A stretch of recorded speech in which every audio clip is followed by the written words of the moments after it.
Well, Dr. Carmen, you are the first female to ever be on my show. Yeah. Well, you'll be glad to know that I am at least gay, and I wore my rainbow scrubs for you. So Perfect. Dr. Carmen Fong, thank you very much for joining me. thank you for having me. You are a colorectal surgeon. Am I pronouncing that right? That's correct. I want to start by talking about traditional douching methods. Is it bad for you to douche? It's it's it's bad for you to douche too often, right? So we actually know a lot of Henry's work, Dr. Bless's work, is in sexually transmitted illnesses, and we actually know that you can't get a lot of infections from douching. But again, what I worry about is two things. One is injuring the lining of the anus, and the second thing is actually the gut microbiome gets disrupted. And so the more you douche, the more you wash out the good bacteria, and you can actually have like bad bacteria or no bacteria fill its place. And in some people, I actually see this very odd thing where you can have inflammatory proctitis, where there's like a lot of like bleeding and swelling, and people will come in telling me that they have like a lot of mucus drainage, and that's because that lining is so irritated that it's just producing a lot of mucus to like protect itself, and then so you have like mucus pouring out rather than like a healthy anal lining. Bottom line is, I don't think it's unsafe to douche if you do it safely, and it's not bad to douche, but there are instances in which you can douche too much. And what would, in your medical opinion, be too much? Like 4 times a day. Okay, four. So if someone's doing it once a day, we're pretty good. Once a day is probably okay. I compare it a little bit to colonics because people will also try to do like cleanse their whole colon and put 60 liters of fluid in. For colonics, I recommend at least like no more than once a week or even once a month because you're doing the same thing except in higher volume. But once a day, I think is reasonable if you do it in a safe way. Got it, right. And what Hmm. about the type of water we're using? Obviously, this changes depending on what country you're in, because some tap water you can't even Yep. drink. Some tap Yep. water, if you're in Zurich, is probably straight out of Yeah. the bottle. So, Right. what Right. what what's your opinion on the tap water which most people will be using to douche? I think in the developed, in our developed nations, tap water's fine. 100% tap water is fine. But if you're unsure, then use bottled water. Okay, but would you Yeah, say a rule of thumb would be if you can't drink it, don't douche with it? exactly. Yeah. So, but it's the same. I have the same rule of thumb for everything. Like if you wouldn't put it in your mouth, don't put it in your butt. Hold on, let me think about that for a second. Say that again. If you what? If you If you wouldn't put it in your mouth, don't put it in your butt. The inside of your mouth is the same as the inside of your anus, like that lining, that delicate lining. And so that's why I say that. So like if you're not gonna scrub your, cheek, inside of your mouth excessively with soap, don't do that with your butt either. Okay. Would you argue that somebody preparing for anal sex, it's a personal choice whether you want to even prep or not? Or would you Yes. say, no, it's pretty essential to being fucked that you should douche? I actually think that you do not need to douche like if you're being fucked, and especially if you so there's actually like a little trend now like fiber maxing, and so if you're eating a fairly good well-rounded diet, you poop pretty normally, poop pretty like consistently, and your stools are soft formed and they come out. The way that your anus and rectum works, right, is that there's like an actual like rectal vault, and so thing if you poop, it kind of comes out. Oh, if you poop, right? Right, yeah, right. So your colon's up here, and so um, most of the time, once you've pooped, this rectal vault is completely empty, and that's like the basically the depth of penetration, right? And so if you've had a good bowel movement, you really should not need to douche at all. The one caveat being if you have a tendency towards like more liquidy bowel movements, like liquidy bowel movements can kind of like coat the inside of the anus, and so you would kind of want to clean out afterwards. But most people, after a good bowel movement, this rectal vault is completely empty. Okay. And is there a sort of time frame that you would give someone to not have anal sex straight after you've gone for a shit? I would say probably like 30 minutes. And then, to go upstream of that is 60 to 90 minutes after after a large meal bolus, you're probably going to poop. And so, you would want to wait until after that, right? So don't have like a huge T-bone steak dinner and think that you're gonna, have sex within 30 minutes without there being stool in the vault. This is very interesting. I'm loving all of this. Yeah, like wait. I would say wait a couple hours. Have dessert. Have a drink. Okay. Yeah. So let's imagine someone is preparing for anal sex. Yeah. If we're talking about absolute best practice from your Yeah. position as like a medical professional in the field, Yeah. forget what I said about an enema bulb, but what would Yeah. you actually say if someone was going to prepare for anal sex are the best steps? Yeah. So here's what I would do. So right, the basically for your entire life, eat enough fiber, drink enough water, so that 25 to 35 grams of fiber a day, so that you're pooping pretty normally, pretty consistently, like in the days leading up to sex. And obviously you can't prepare for everything, but if you're pooping normally every day, it's going to be pretty empty and pretty clean. And then basically about 30 minutes before you have sex, get a Fleet's enema bottle, fill it up with tap water, insert it, into your anus, squirt the bottle in, leave it there for like 5 to 10 minutes, let everything come back out. That might take 15 minutes or so. I've had, definitely guys tell me that they do it once or twice. Generally, I would say twice max. Just a quick one, head to watchallout.com if you're interested in buying any of the products recommended by Dr. Common Fong in this video, including the douche that she's just mentioned here, which is the one that she recommends. Again, you can shop all of the products mentioned in this video at watchallout.com. You touched on fiber earlier. People talk about a bottoming diet, whether that's a healthy one or not. Some people don't even eat the day before they get fucked. But is there such a thing as a bottoming diet? I think that it's a good diet. So a bottoming diet is a good diet that's full of fiber. I know that the bottoming diet actually has also like a ton of protein in it, so like you're eating more protein and less carbs and stuff like that. Protein in general actually constipates you a little bit more and make the stool harder. So you can do a ton of protein, but you just also want to have a lot of fiber and vegetables, fruits and vegetables, and lots of water. Is there like a number one food group or a number one thing that you would just say avoid if you're going to have anal sex in the next 12 hours? Greasy food. Greasy food is hard to wash out. Like it actually just makes really, really sticky stool that kind of clings to the inside of your anus and rectum, and you can see it on colonoscopies. You can see it when you do an exam, and like I'm like, from the inside of your gut, that's what it looks like, is greasy foods for sure. And what about fiber pills? There's so many people now selling fiber pills. Do you believe in these? I used to not believe in fiber pills. I used to be like, dude, get it from your, diet. But, the way that we live these days, we're all busy, crazy, running around, and it's really hard to get a fruit and vegetable at each meal. So now I say take a fiber pill. The problem is with the dosing. Some of them will be like, you need to take 5 pills, and people will be like, well, I'm only going to take 2. So if it says take 5 pills, take 5 pills, because you actually get that full 5 grams of fiber versus like shortchanging yourself. I really love fiber gummies. I think that they're easier to take and they're kind of tasty. So for us, there's like Amazon Basics has like a really good fiber gummy that I just love. And I take it. I make my kids take it. I make my parents take it every day. Okay, nice. And what about psyllium husk? So psyllium husk is great as well. It's actually the only proven thing, the best proven fiber source so far, that and kiwis, right? So psyllium husk, you can put it as a powder on your food and your smoothies.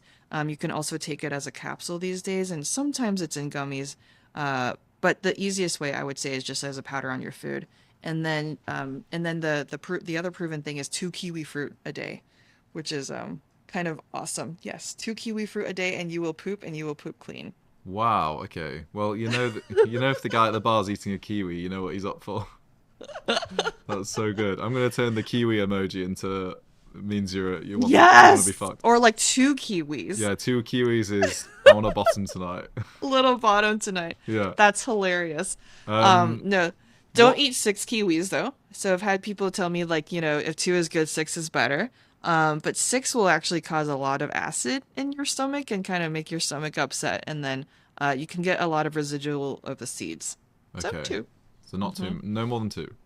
Just 2. What is it in your expertise of understanding the anus? Yeah. What is it that makes somebody find bottoming easy and somebody not? So I have friends where they've tried and they're just like, nothing is going up there.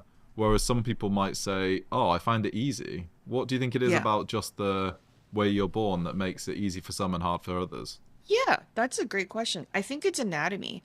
So, there's two things I would say that are related. So one is the sphincters, right? So always the muscles.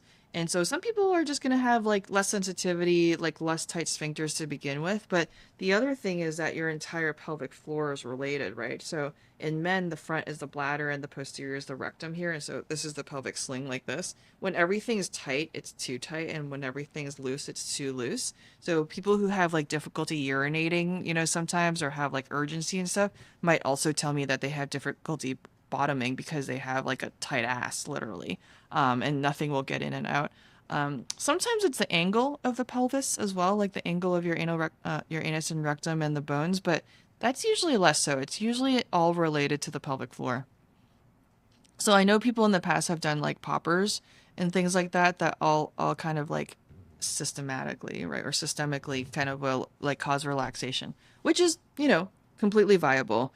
These days I actually do like a Valium suppository, which is like a muscle relaxant suppository that just relaxes your anus and rectum, but then also gives you like a light woozy, like slightly drunk feeling. Okay. To give hope to aspiring bottoms out there who find it Yes. incredibly difficult, would you say that every ass, though, is able to accommodate most size Yes. penises if they do certain steps? Actually, yeah, absolutely. No, yeah. I think everybody can be a bottom. Everybody can be a Powerful bottom. words. Make America bottom again. Make America bottom Let's go. again. Yes. Let's talk about lube.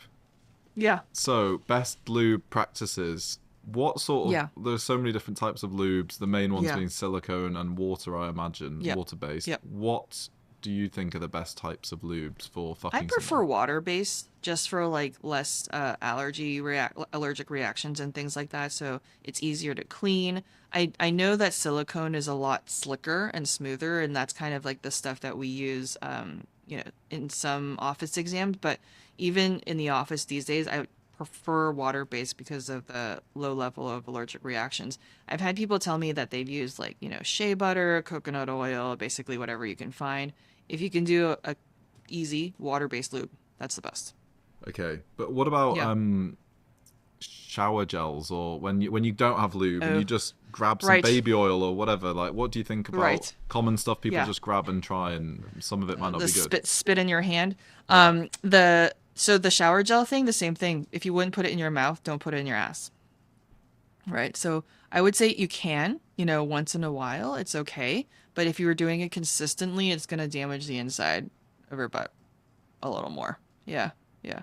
But like things like coconut oil, right? You could put that in your mouth pretty consistently. It's just not as um it doesn't reduce the friction as much when you do like shea butter and coconut oil and things, but those at least are safe for the lining of the anus. But like if you were like shower gel or like, motor oil, I'd say no. Talking about common injuries related to anal sex, so the things Yeah. that come through your door the most, what are they? Yeah. Tears, for sure. I would just say that the most common thing is tears, either from douching or from sex. One time I had, not one time, it's been a couple times, but like one time I had a really bad injury from a shower douche, just from like hot water. But that's pretty uncommon. Like most people are pretty good with their shower douches. But yeah, thermal injury, tears, 100%. So anal fissures, that's the same thing. Anal fissure is caused by a muscle spasm, and so when the muscle is too tight, it causes a crack in the anus that can be like pretty painful. Probably one of the most painful things I deal with. And so men who bottom definitely have anal fissures, but you can also have like a very superficial fissure, so it's not nearly as deep, which is just kind of tears in the lining. And so those you don't treat quite the same way because sometimes it's not like a muscle problem, it's really just a skin problem. So then sometimes you give antibiotics. I use actually a lot of topical ointments that are muscle relaxants. I don't know if Henry told you this, but I also founded Bummed. It's a company that does like digital anal rectal healthcare, and we do a lot of like prescription compounds specifically for treating like superficial fissures, deep fissures, hemorrhoids, things like that. Hemorrhoids also super common. Are hemorrhoids caused by anal sex? Everyone's born with hemorrhoids. So everyone's born with three columns of hemorrhoids that are just like tissue that are they're blood vessels that are on the inside of your anus, and they essentially give you a little bit of cushioning and a little bit of lining inside the anus. When we say like hemorrhoids, it's more like symptomatic hemorrhoids, so that they start getting flared up, they bleed. Hemorrhoids do get worse with anal sex, and that's why I say that, lots of lube reduce the friction part, because the more friction you have, like rubbing back and forth with like kind of the dick in the butt, the more it rubs, the more it stretches out that tissue and causes tissue injury. So the more you can kind of like make that frictionless, the better for the inside and the longevity of your bottoming. Ooh, what do you mean longevity? Is there a time pressure on this? Is there an age in which we can't do this anymore? No, but I would say that, like, when it becomes like, that you're getting more symptoms than pleasure, like we're probably like, oh, okay, am I gonna? I definitely had patients who are like, oh, I had to stop for a while because the fissures were so bad and the hemorrhoids were bleeding, and like, they get like mucousy discharge from like the swelling and stuff like that, and then yeah, so like you want to prevent getting to that point. If there's any blood in anal sex, would you say that you're doing it wrong, or you're doing it too hard, or there's something wrong, or would you say that bleeding is a perfectly normal part of anal sex? I would say bleeding is perfectly normal, in small amounts, and like especially have you have some like, kind of like pinkish mucousy blood, that's totally normal. Obviously, if it's like pouring blood, that's totally, abnormal, and go get help right away. The one other thing I would say though is that if you're someone who has bottomed in the past, frequently bleeds, then you should probably get checked for hemorrhoids, because there's definitely things we can do to reduce the size of those hemorrhoids so you're not bleeding every time with sex. Okay. What is your advice for people who really, really struggle with bottoming? So they just find it very painful or uncomfortable, but they really want to try it and explore that. What would you say is a good sort of starting place for them? This special bottoming week is brought to you by Sniffies, the gay cruising app. For those that want to try something new, broaden their sexual horizons, or just cut to the chase, then Sniffies is for you. It's the only gay hookup service with explicit profile pictures. And just to check out what your area is like, you can cruise totally anonymously. You can try Sniffies Plus for a week totally free with the promo code ALLOUT. I'll leave a link in the description of this video. Happy cruising. I would say come see one of us and get Botox. Oh, really? I honestly think that would help. Yeah. You don't think... that will help. What about these training kits you can get where it's like small starter dildos or something? Yeah, so it depends, because like if you're having trouble getting anything in and it's hurting, like I don't know how comfortable you would be doing like, it's called serial anal dilation, right? Putting like one in, leaving it for 6 minutes and then keep going up. Those are great. Like not to knock them, and actually I'm actually working on a different device that's like for serial anal dilation, but I'm just saying that like if you wanted a quick remedy, usually Botox will work. Okay. If you're someone that could, or you're having a lot of anal sex, and then say you didn't and then you found that fine and it all went in fine, and then you had a very long stretch where you didn't have any, is the ass as such that it kind of goes back to the way it was, or once you've stretched it, it's permanently where it is now? Does that make any sense? Yes, it will go back a little bit. It will go back a little bit. So the way to compare it to is poop, right? So when you have, somebody who's having like really large bowel movements every day, that anus continually stretches in a way that it should. And so it stays at like a very stretchy state. But for example, some people will suddenly have like, months where they're, starting to take like a GLP-1 like weight loss medication, and suddenly their stools go to like pencil thin, or they're having only liquid stools, and your anus can actually kind of scar down and the muscle kind of contracts a little bit. I would say like the period of time is generally between 3 to 6 months. If you haven't had sex in like 6 months, definitely start with some gentle dilation again if you haven't bottomed, because that's the amount of time that it takes for your body to like remodel and for those tissues to like either stretch or shrink back. Okay, cool. All right, well, with the last minute, I've got some true or false for you. Okay. So dispel some myths around anal sex. Anal sex will increase your risk of prostate-related diseases. False. The only thing that it might increase your risk of is prostatitis. Right. So it's just like a mild inflammation of your prostate gland, but that's not really because of the anal sex. It's more usually because of like frequent ejaculation. But no, it doesn't increase your chance of having an enlarged prostate or prostate cancer. Okay. False. Douching is bad for your gut bacteria. Yes. When done too often. That one we already Yeah, answered. you spoke 4 times a day is not good. Yeah. Fisting or using particularly large sex toys or penises can damage your ass. Yes. I mean, that is going to be, I'm going to say yes, but, you know, again, do it safely with lots of lube. Like the number of times I've pulled out foreign bodies out of anuses when I lived in New York City, like I pulled out all kinds of things. The thing people should know though is that the safest thing is something that has a handle on it, right? So obviously your fist you can pull back out, but I've had people try like, you know, large like glass balls or like, you know, like a very long straight dildo. And the way that your body works, once you get past this anal rectal angle, your body actually has like a negative volume, a negative vacuum. It sucks things in. So once it gets past here, it can actually get sucked up and stay up here. And that's the problem. So if you have something that doesn't have a handle on it, like a cucumber, or like I've had like a Starbucks bottle, those things are much harder to get out. Okay, shit. Starbucks bottle, fucking hell. Okay, and then my final one is with repeated anal sex, particularly with large objects, you can loosen your ass, and eventually over time you'll become a loose bottom. Yes. That's true. Yeah, that is true. Yeah, Oh. that is actually true. So for the same reason that we just described, like the muscles and the skin can definitely loosen. You know, if you were bottoming every single day for the next 60 years, you're gonna be a loose bottom. But on the other hand, if you're like taking breaks in between, then your body should go back to like a normal. I've definitely had people have like a little incontinence by the time they're like 60 years old or so. Yeah.